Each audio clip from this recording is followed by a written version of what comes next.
Alors, bonjour. Bonjour. Présentez-nous votre projet en quelques mots. Alors mon projet, ce serait une cuisine collaborative, donc un espace entièrement avec du matériel professionnel, des normes d'hygiène professionnelles, pour des gens qui ont besoin d'un espace pour produire culinairement, ponctuellement. Voilà. Quel sera votre type de clientèle? Alors ma clientèle, ce sera des professionnels de la cuisine qui ont besoin d'un espace qui peut être très cher à avoir chez soi, donc qui en ont besoin ponctuellement pour un essor de production ou pour des propriétaires de food truck qui ont besoin d'un espace pour produire avant d'aller vendre dans la rue. Donc je propose cet espace qui sera donc entièrement meublé, entièrement aux normes d'hygiène actuelles, pour donc tous ces gens, ces professionnels, ces traiteurs qui ont un essor de production, un particulier même, imaginons, qui veut faire son baptême lui-même et qui a besoin d'un espace parce que la cuisine est trop petite. Donc voilà, tous ces gens, professionnels ou non, qui ont besoin d'un espace de production ponctuel aux normes d'hygiène parce que c'est très cher ou trop cher pour l'acheter soi-même. Comment pensez-vous faire connaître? Alors on va se faire connaître en faisant du porte-à-porte, en allant chez les professionnels concernés, en allant donner des cartes aux food trucks qui seront dans la rue, en faisant vivre une page Facebook qui sera partagée donc par tout un réseau de personnes pour toucher le maximum de gens, pour que toutes les personnes qui ont envie de faire de la cuisine dans un espace dédié à ça puissent se sentir concernées. Donc on va essayer de toucher le maximum de personnes.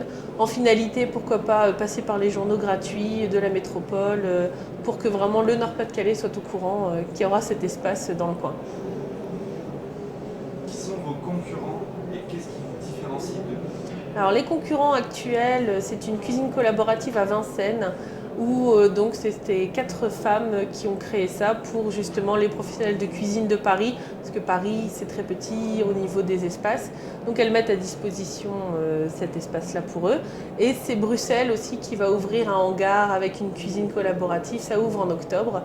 Donc là où je voudrais me différencier, j'aimerais vraiment créer une collaboration entre les gens qui vont utiliser l'espace, que des conseils puissent être donnés entre les personnes, par exemple un traiteur qui va parler avec une pâtissière, qui vont parler avec un particulier, se donner des conseils, s'échanger des emplois, pourquoi pas, mettre en contact des gens, faire vraiment un lieu convivial où viennent se rencontrer différentes personnes du monde culinaire.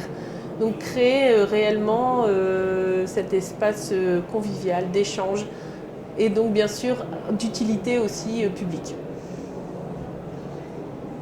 Quelles sont vos motivations pour entreprendre? Motivation pour entreprendre. Moi je suis du milieu de la restauration, à la base je suis pâtissière et c'est vrai que faisant de temps en temps pour les amis ces choses-là chez moi, j'ai besoin de cet espace et pourquoi pas le partager avec d'autres gens. Ensuite, le créer moi-même, forcément, c'est toujours intéressant puisque je sais ce que je veux, je sais ce que j'aimerais en tant que cliente potentielle.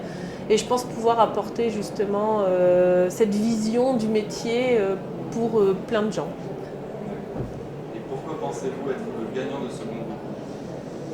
Pourquoi le gagnant? La gagnante, excusez-moi. Non, il n'y a pas de souci.